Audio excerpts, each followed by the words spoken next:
தங்கவயலுக்கு நான் வருவது இதுதான் முதல் முறை. இந்திய கம்யூனிஸ்ட் கட்சியினுடைய நூற்றாண்டு போட்டி இங்கு நடைபெறுகிற நிகழ்வில் கலந்து கொள்வதற்காக நான் வந்திருக்கிறேன்.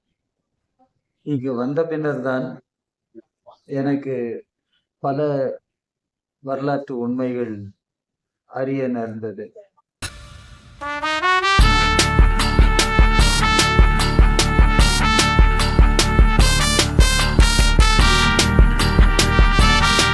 கொஞ்ச நாள்ல ஒரு பெரிய மொபைல் வாங்குறேன். அது நிறைய இதெல்லாம் வரும், ஸ்டோரேஜ்லாம் நிறையா வரும்.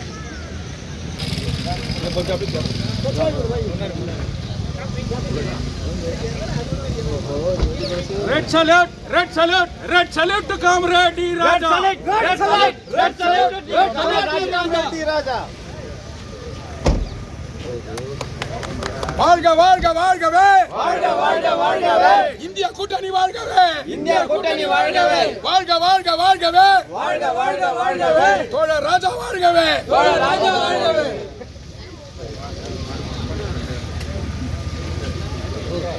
ஜோதி பாசையா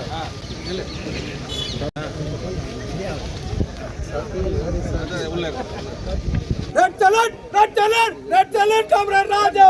Red salute, red salute, red salute, Comrade Raja. Red salute, red salute, red salute, Comrade Raja. Red salute, red salute, red salute, Comrade Raja.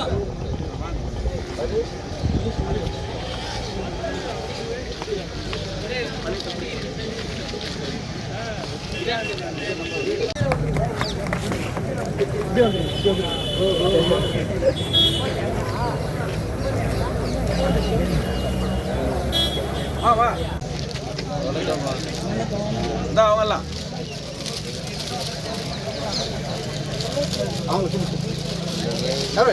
கூட சும்மா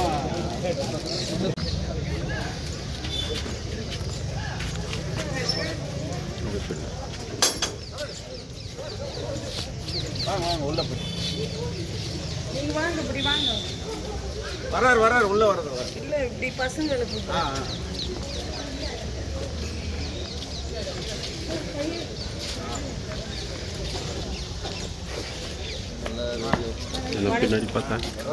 அக்கா பெருசு விஜயலட்சுமி, அவங்க பொண்ணு சிவப்பிரியா அட்வொகேட், அது ரெண்டாவது அக்கா மைதிலி, அவங்க பொண்ணு நர்சிங் பண்ணுது, மூணாவது தங்கச்சி மேனகி, அவங்க பொண்ணு பிரின்சிபல், அவங்க கணவர் இவர் புஷ்பராஜ், நம்ம இயக்கத்தில் இருக்கிறார். இவர் அப்பாவோடு இருந்த தோழர் மாறி அவருடைய மகன் ரணதேவ் முரளி, தோழர் தாலுகா செயலாளர் ராமமூர்த்தி, எங்க பிரதர் சார். தம்பி இறந்துட்டாப்புல. அவங்க அப்பா கூட இது நம்ம தாலுகா செயலாளர் ஸ்ரீகுமார்.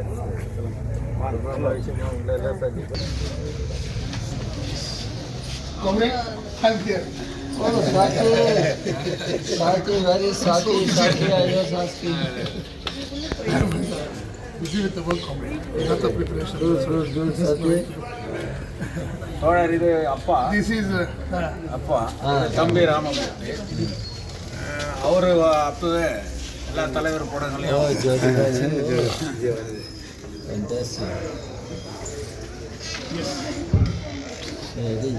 வாங்க உள்ள வாங்க. அப்படியே வாங்க.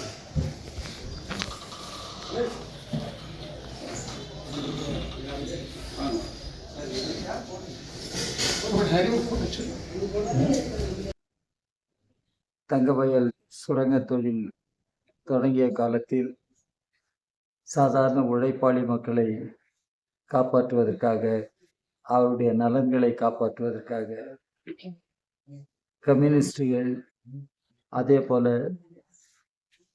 புரட்சியாளர் அம்பேத்கரின் கொள்கைகளை பின்பற்றியவர்கள், பெரியாரினுடைய கொள்கைகளை பின்பற்றியவர்கள், இவர்கள் எல்லாம் ஒன்றிணைந்து எப்படி செயல்பட்டிருக்கிறார்கள், இப்பொழுதும் எப்படி செயல்பட்டு வருகிறார்கள் என்பதை நான் அறிய முடிந்தது. இங்கே மக்கள் காட்டுகிற அன்பும் எங்கள் கட்சியை சார்ந்து மட்டுமல்ல, மற்றவர்களும் காட்டுகிற அன்பும் உள நெகிழ்ச்சியை ஏற்படுத்துகிறது. தங்கவயல் இன்றைக்கு பல்வேறு பிரச்சனைகளை எதிர்கொண்டிருக்கிறது. மக்களுக்கு வாழ்வாதாரங்கள் மிகவும் பாதிக்கப்பட்டிருக்கின்றன.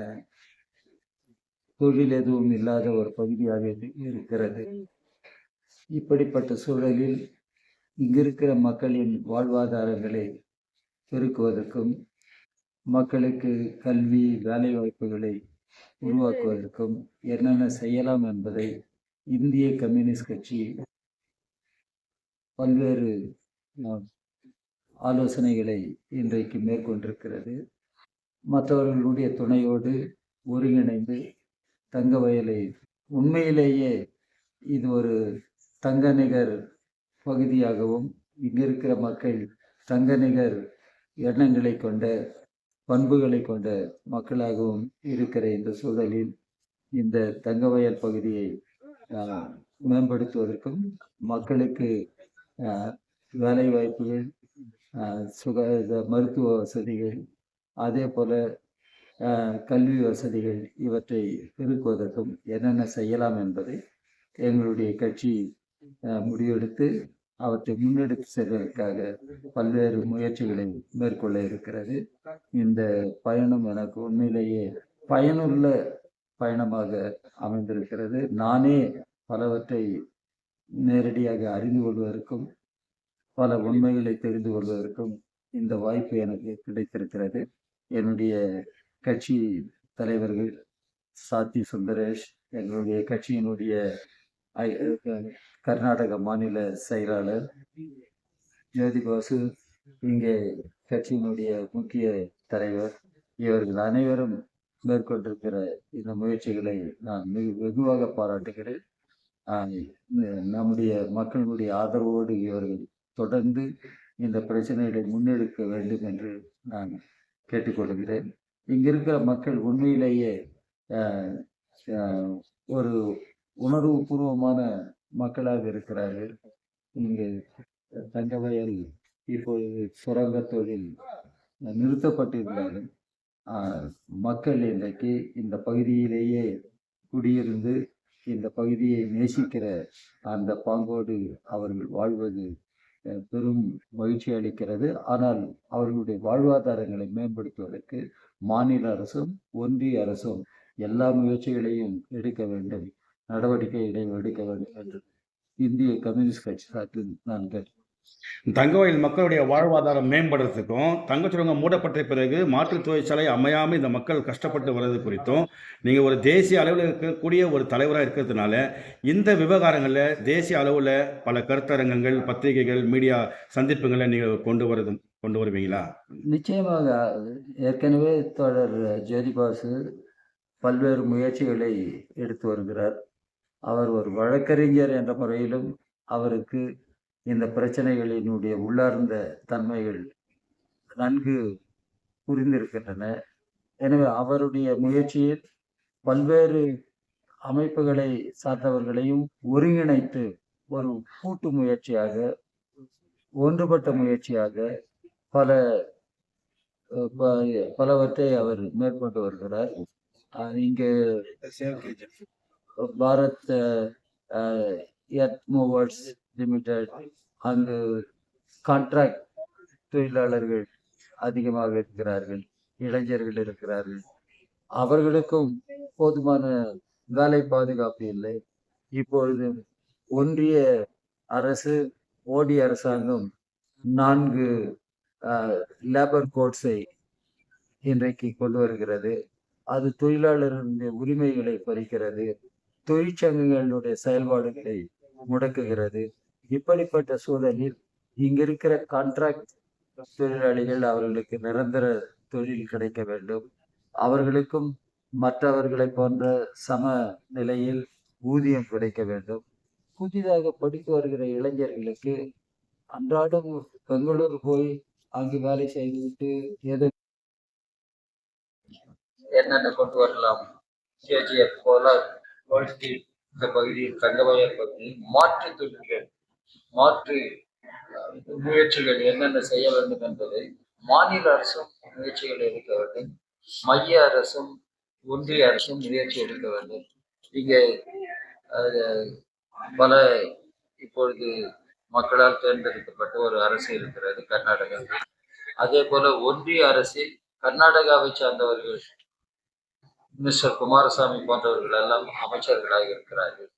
அவர்கள் கட்சி நிலை என்பதற்கு அப்பால் கர்நாடக மாநிலம், கர்நாடகாவில் இருக்கிற தங்கவயல் பகுதியில் மக்களுடைய வாழ்வாதாரங்கள், மக்களுடைய நலன் என்பதை கருத்தில் கொண்டு அவர்கள் எல்லாம் முயற்சிகளை மேற்கொள்ள வேண்டும், செயல்பட வேண்டும் என இந்திய கம்யூனிஸ்ட் கட்சி